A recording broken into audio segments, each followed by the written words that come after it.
खुलुमबाय स्टुडिअ आं Robin Basumatary बतझर Tclcc मासिगिरि उत्तम हाज'वारि बिथाङा लामा नायदिंदों। क'क्राझार जिल्ला बतझर महकुमानि सिङाव थानाय बतझरनि Tclcc मासिगिरि उत्तम हाज'वारि बिथाङा बिटिआर सरकारनि मानगोनां सीएम प्रमद बर'नि अननायजों दिनैसिम बतझर हालामनि लामा दालांफोरा मोनसेनिफ्राय मोनसे मोजाङै मावफुंजानायखौ लानानै खुगा बेखेवदों बतझरनि Tclcc मासिगिरि उत्तम हाज'वारि बिथाङा। खौराङाव मख'नाय बायदिब्ला बिस्टिमपुर गरायमारि गामिनिफ्राय टिपकाइसिम फैनाय लामा, लोगोसे पलासगुरिनिफ्राय बेलगुरिसिम थांनाय लामा, लोगोसे सुखानजरनिफ्राय थांनाय लामा, काजिगावनिफ्राय बासबारि थांनाय लामा दालांफोरखौ मोजां खालामना होनायखौ फोरमायो आरो फैबाय थानाय माखासे समनि उनावनो मावनो लानायखौ खौरांनि गेजेरजों फोरमायबावना होनायखौ नुनो मोन्दों। मख'नो गोनांदि मंगलाजरानिफ्राय बासबारिनि गेजेराव थानाय लामायाबो जोबोद गाज्रि थासारियाव आरो गोबां आदिबासि गामिनि थागिबि सुबुंफोरा स्कुल कलेजफोराव थांनो आरो गामिनि रायजो राजाफोरा बेराम आजार जायोब्ला डक्टरनिसिम फाहामथाय होनो थाखाय लांनो जेंना जायोमोन होनना बुंथियो। नाथाय बेबो दा बिटिआर सरकारनि अननायाव सीसी ब्लक जाबनानै मावफुंगासिनो दं होनना मिथिहोयो। लोगोसे Ayush hospital, technical college, rail coach factory बायदि बायदि गायसनथायफोराबो जाबोगासिनो दं होनना फोरमायबावदों। उत्तम हाज'वारि बिथाङा लामाखौ नायदिंफैना खौरांनि गेजेरजों मा फोरमायखो नोंथाङा खोनासंदो। आङो गिबियावनो जोंनि बे बिटिआर सरकारनि मानगोनां गाहाय प्रमद बर' बिथांखौ आङो धन्यबाद जासिनो सानो। दा जों नैबे बतझर हालामाव बतझर जे साब डिभिजन बिनि आन्दारावहाय जे आगोलावहाय जोङो जेरखम बायदि लामाफोरखौ जों मावनांगौमोन, बिथांमोना बे समावहाय मावनो हायाखै आगोलनि सरकारफोरा। दा जों नैबे बिटिआर सरकार जानायनि उनावहाय जोंबो एसे मावनो स्कप मोननायलाय जोङो बे जोंनि ओनसोलावहाय जायफोरनाखि लामा दालां बेफोर दालांखौ जोङो जथेस्थ' मावनानै लानो हादों। दा ओरैनो उदाहरन हिसाबै जों नैबे दालांखौ हमनानै लादों जे बासबारिनिफ्राय जे मंगलाजरा थांनाय जे लामा, बे बासबारिनिफ्राय मंगलाजरा थांनाय लामायावहाय एकदमबारे साइकेलानो खारनो हाथावथावै बेबायदि अबस्थामोन। दा दिनैहाय जोङो बे बासबारिनिफ्राय मंगलाजरासिम थांनाय जे लामा, बे लामाखौ जोङो मोजाङैनो जों मावफुंनानै लानो हाबाय। एसे बाखि दङ, जों बेखौनो दिनै नायफैदों बेसेबांसिम आवगायाखै। दा बेयाव रानिं खामानिया मावगासिनो दङ आरो बेवहाय जेसेबांनाखि दालां दंमोन बे दालाङाबो कमप्लिट जाबाय। दा ओरै जोङो टिपकाइ ओनसोलजोंबो जथेस्थ' जोङो लामा दालांखौ मावनानै होनो हादों। जे गरायमारिनिफ्राय सोलखिखाथासिम जेनाखि फैनाय लामा, बे लामाया एकदमबारे बिराद उसुबिदामोन आरो लामायानो गैयामोन। जोंखौहाय बुंनायलाय इलेक्सन टाइमावबो जों खोथा होबोदों, बे खोथाखौ जों दिनैहाय लाखिनो हादों। जों बे लामाखौ मावनानै होनो हादों। पलासगुरिनिफ्राय ओरै बेलगुरिनि थांनाय लामा, बेखौबो जों मावनानै होनो हादों। ओरै सुखनजराथिं थांनाय बेखौबो जों मावना होदों। आरो जोंना साब डिभिजननिफ्राय बासबारिसिमनाखि फैनाय लामा, बे लामाखौबो जोङो दा थांनो हानाय बायदि लामाखौ जोङो खालामनानै होनो हादों। दा बेखौहाय जोङो कमप्लिट बेकटपिं बा सीसी ब्लकखौनो जोङो मावनो हासिगौमोन, खिन्थु बेयो अलरेडि आसाम मालानि सार्भे जानायलाय जों बेखौ दा सेन्ट ग्रेभेल होनानै दा थांनो हानाय बायदि, जाथायत खालामनो हानाय बायदि बे अबस्थायाव दङ। खिन्थु बेवहाय आगोलाव बेफोर लामाफ्रा मोनसेबो जाफुङाखैमोन आरो बे लामाजों जोङो हान्थिनो हानाय बायदि अबस्थाया गैयामोन। दिनै नैबे ओनसोलावहाय आदिबासिफोर दङ माखासे, बे आदिबासिफोर दङ आरो मंगलाजरा दं। बिसेसकरि मंगलाजरा एरियानि मानसिफ्रा जुदि लोमजाबा साजाबा बिसोरो बे जायगानिफ्राय गुबुन जायगायावहाय गारि मथर लांनो हानाय बेबायदि क्षमतायानो गैयामोन। मानो होनना बुङोब्ला बिसिनावहाय बे लामाफ्रानो गैयामोन। दा दिनैहाय नैबे सरकारावहाय जोंनि मानगोनां सीएम प्रमद बर' सरकारनि दैदेननायाव बेफोर लामाखौ जोङो एकदमबारे मोजाङैनो जों मावफुंनो हाबाय। आरो आं नोंथांमोननि गेजेरजों आङो बे ओनसोलनि रायजो राजानो आं फोरमायनो सानदों, जोंहा दा PMGSYनिफ्राय जोङो दाखालिसो 27टा लामा जोङो बेवहाय सार्भे खालामनानै हरबावनाय जादों। दा बे जोंहा मोनसे खाफाल गोनां, जोंनि नैबे बतझर ओनसोला एबाराव जिहेतु क'क्राझार लकसभायाव हाबफाबाय, दा बिनि थाखायनो जोङो मोजां मोनसे खाबु मोननाय जानायलाय जोङो एबाराव फार्स्ट टाइम जोङो 27टा बे जोंनि बतझर ओनसोलनि लामाखौ जों सार्भे खालामनानै हरबाय। बिनिनो जोंहा मंगलाजरायावबो दङ दोंथाम लामा, बेनिफ्राय टिपकाइयाव दङ, पलासगुरियाव दङ, काजिगाव दङ, दिबिथलायाव दङ। बेफोरबायदि जोङो लामाखौ दिनैहाय हरनो हाबाय आरो बियो जोंनि जे MP बिथाङाबो एप्रुभ खालामनानै हरबाय दा सेंसन जानानैल' फैनो बाखिसै आरोखि दा बैफोर लामाफ्रा जुदि जायोब्ला फ्राय जोंनि बे ओनसोलनि जेनाखि जाथायत बेबस्था बे जाथायत बेबस्थाया जथेस्थ' उन्नति जागोन होननानै जों आसा खालामनो हायो आरो बिनि अनगायैबो जेरै शिक्षा बिभागनिफ्राय माने सोलोंथाइ बिभागनिफ्राय जोंहा जायफोर स्कुलफोर दङ बै स्कुलफ्रा न' गैयामोन अखा सेरनाय मा सेरनाय अबस्थामोन बै स्कुलखौबो गोबां स्कुलखौ जों दिनै बिल्डिं बानायनानै होनो हाबाय बे एलपि स्कुल एमइ स्कुल जोङो गोबां बेबायदि बानायनानै होनो हाबाय आरो बिनि अनगायैबो दा अल बिटिसिखौ जुदि नायोबा जोंनिया बिसिडिसि अफिस जे दङ बे बिसिडिसि अफिसा सोरनिबा न'फ्रावसो बानायलाबायनायमोन बेयाव खुनु अफिस गैया ओरैनो सोरनिबा न' बा सोरनिबा भारा लानानै बा बबेबा जायगायावहाय बेबायदि बानायलाबायोमोन दिनै 420टा सिडिसि अफिसा दिनैहाय एकदम आबुङै लुफुंजाबाय आरो बिनिनो जोंहा दा नैबे पर्बजरायावहाय 10टा दंमोन आंनि नैबे समस्तियावहाय दा बे 10टानि बिथोराव जोङो 7टाखौ जों लुफुंजोब्बाय आरो बे गंथाम जेनाखि बाखि दंमोन बे गंथामनि बिथोरावहाय बै आगोलनि सरकारा मंलाजरा जालाबिला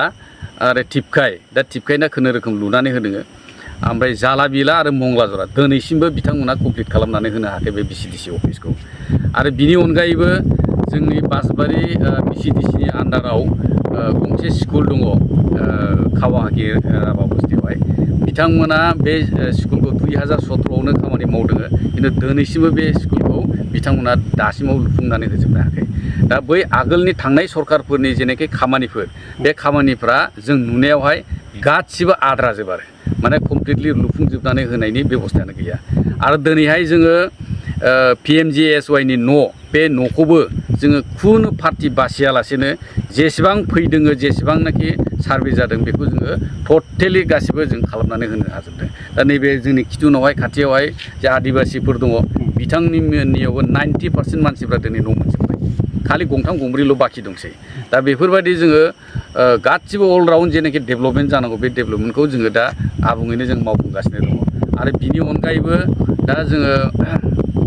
माखासे अनुस्थान प्रतिष्ठानफोर दङ दा आयुष हस्पिटाल पलिटेकनिकेल कलेज रेलवे कस्ट फेक्टरि बेफोरबो दा जानायनि लामायाव दंसै दा ओंखायनो आङो जोंनि मानगोनां CEM प्रमद बर' बिथांखौ आङो हाजासे आं साबायखर बावनो लुबैदों जे जोंनि नैबे पर्बजरा ओनसोल गोग्लैसोनाय टेकनिकेल कलेज रेलवे कस्ट फेक्टरि बेफोरबो दा जानायनि लामायाव दंसै दा ओंखायनो आङो जोंनि मानगोनां CEM प्रमद बर' बिथांखौ आङो हाजासे आं साबायखर बावनो लुबैदों जे जोंनि नैबे पर्बजरा ओनसोल गोग्लैसोनाय ओनसोलखौ बिथाङा गोसो होनानै बिथाङा जोंखौहाय मदद हरदों बिनि थाखायनो आं बिथांखौ आङो रोजा रोजा साबायखर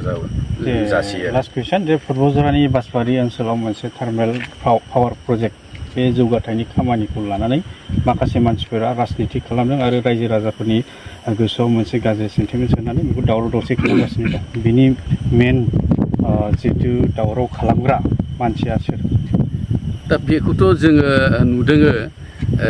दा जोंथ' खाफाल गोनां होनो जों बुंनोसो सानो जिहेतु बेयाव रेल कस्ट फेक्टरिबो जासिगोन अलरेडि कमप्लिट हाया फाइनाल गासिबो जाजोब्बाय आरो बिनि ग्राउन्ड जे माबा दङ प्लेन एस्टिमेट बेफोरखौबो बानायगासिनो दङ आरो बिनि उनावहाय जोंना बे खाथियावनो आयुष हस्पिटाल जागोन 50 बेडेड आयुष हस्पिटाल बेबो टेन्डार जाखांजोब्बाय आरो बेजों लोगोसे जोंहा पलिटेकनिकेल कलेज जागोन दा बाथ्राया जाहैबाय दा नैबे थार्मेल पावार प्रजेक्ट APDCL-निफ्राय जे थार्मेल पावार प्रजेक्टआ जोङो बै बिथांमोना बेनि जेनाखि एसेन्सियेल आरो बेवहाय पसिबिलिटि बेखौ नायनानै हयथ' बिथांमोना बेखौ सार्भे खालामफैदों दा जोङो वेलकामसो खालामनो नांगौ मानो होनोबा जे पर्बजरा ओनसोलाव नोंथांमोना सार्भे खालामनानैबो नायनो हागोन आरो जोंनि मोनथिनायावहाय बेयावहाय पर्बजरा ओनसोलनिफ्रायनो 500निबो बारा मानसिफ्रा सेंग्रा सिख्लाफ्रा दिनैहाय हायद्राबाद हारियाना बायदि जायगायावहाय लेबार मावहैनानै दङ दा जों आसा खालामनो हायो दिनैहाय नैबे रेल कस्ट फेक्टरियानो जाथों बा थार्मेल प्रजेक्टआनो जाथों बे थार्मेल प्रजेक्टआ जुदि जाफैयोब्ला निस्सय बेवहाय जोङो बे मानसिफोरा जोङो बेवहाय एंगेज जों जानो हागोन आरोखि दा मानसिफ्रा बेवहाय बिथांमोना एकदम पियरलि राजनिति खालामनानै जोंनि बे रायजो राजा आइ आफा सादा सिदा गामिनि रायजो राजाफोरखौ बिसोरो माने मिसलिड खालामफैनायखौ जों नुदों बेवहाय बिथांमोना बुंबाय थादों जे न'खरा बेवहाय गासिबो माने इभेक्सन जागोन होननानै खिन्थु जोंनि मोनथिनायाव जोंबो रायलायबाय थादों जे माब्रै जोङो माने न'खरफोरखौहाय जोङो बासायनो हागोन दा बेखौ जोङो नायनानै जों रायलायनानै जों मोनबाय जे बेवहाय खुनु गंसेबो न'खरा बेवहाय इभेक्सन जाया आरो बरन्स बिथांमोननो थाखाय दा हानि एलटमेन्टनि जेनाखि खामानि बे एलटमेन्टनि खामानियाबो फ्राय जागासिनो दङ आरो बेयावहाय जे मावनानै जानो जे हाफोर दङ बारि बागानफोर बे बारि बागाननिखौबो दा एलटमेन्ट होनो थाखाय सरकारा बेखौ थिरांथा लादों बेवहाय मोनसेबो न'खरा बेवहाय खथि जाया गामियाबो बेवहाय खथि जाया खिन्थुबोला बे हाग्रा सिङावहाय हयथ' सोरबा 100 बिगा 150 बिगा हा सानै साथाम जुदि बेवहाय दखल खालामनानै दङब्ला बेयो हयथ' बेनि सायावहाय सरकारा बिबेसना खालामगोन जे मा खालामनाय जागोन मा खालामनाय जाया खिन्थु दा सोरबाया बे गोजाननिफ्राय फैनानै बे थार्मेल प्रजेक्ट पावार जुदि जायोब्ला बेवहाय पलुसन जागोन मा जागोन हेनटेन जागोन बायदिसिना होनफैदों खिन्थु जोङो नुदों जे बेबायदि थार्मेल प्रजेक्टआ दिनै खालि बे जोंनि जायगायावल' जायाखै बेवहाय गोबां जायगायाव दङ खाथियावनो जोंना सालायखाथियाव दङ जोंना ओरै बेंगलावबो नै बावाखै नै दाखालिसो बेंगल गभर्नमेन्टआ बे जिन्दाल कम्पानिनो मोनसे होबावबाय बेयावबो बसायबाय बावाखै नै दाखालिसो बसायदों दा जोंनिया जाहैबाय जे जोङो बे ओनसोलखौहाय जोङो माबोरैहाय जोंनि बेखार समस्याफोरखौ जोङो सल्भ खालामनो हागोन जोङो बेखौबो नोजोर होनांगोन आरो जोंनिया मा जोंनि आइ आफा रायजो राजानि जे न'खरफोर दा बे न'खरफोरा जाहाथे खथि जाया जों बेखौबो नोजोर होनांगोन जों बुङा जे मोनसे प्रजेक्ट बानायनायनि गेजेरजों जोंनि आइ आफा रायजो राजानि न'खरफ्रा जाहाथे उच्चेद जाथों जों बेखौ मालाबाबो लुबैया आरो बेयाव जों मदबो गैया जोंनि खोथाया जाहैबाय जोंनिया डेभेलपमेन्टआबो जानांगौ आरो जोंनि आइ आफा रायजो राजानि जेनाखि न'खर बिसोरबो जोंना बासायनांगौ आरो जोङो मोननै साइडजोंबो जों नोजोर होनानै बेखौनो जोङो सरकारखौबो जों खावलायदों जे जोंनि सम्पत्तिया जाहाथे खथि जायालासेनो जाहाथे बानायो बेखौ जोङो बुंदों आरो মানে অসুবিধা মানে বেহেৰ কাদো বহুত আছিল এতিয়া এই চৰকাৰ হোৱাতে মানে কিছুমান ডেভেলপ হৈ গ'ল মানে ৰাস্তাখিনি এই ব্ৰিজখন হৈছে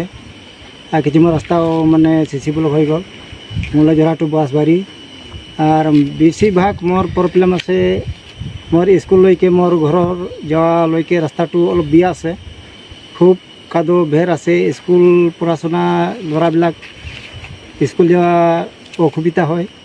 তাতে ইয়াত মোৰ ঘৰৰ ওচৰতে এটা ব্ৰিজ নদী আছে নদীখন দলং লাগে এটা আৰু মোৰ অসুবিধা বহুত আছে কাৰণ আগত যিটো চৰকাৰ আছিলে সেই সময়ত একো কাম কৰা নাই স্কুল ৰাস্তা নাছিল সেই চৰকাৰ হোৱাতে মানে কিছুমান ৰাস্তা পাইছে কিছুমান স্কুল যোৱা যিবিলাক ল'ৰা ছোৱালী স্কুল যায় সিহঁতৰ অলপ সুবিধা পাইছে আগতে নাছিলে তারপরে মোৰ অসুবিধা আছে আৰু যিটো আগত যিটো ঘৰ আছিলে আই ৱাই ঘৰ পাইছে কিছুমান বাকী আছে আমাৰ মোৰ গাঁৱত 7-8টামান আছে বাকিটা আর সবে পাইছে আর কিছুমান অসুবিধা আছে আমার খাওয়া জলটো নাই কুয়া ইন্দ্ৰাটো নাই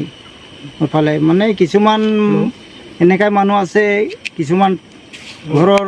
যদি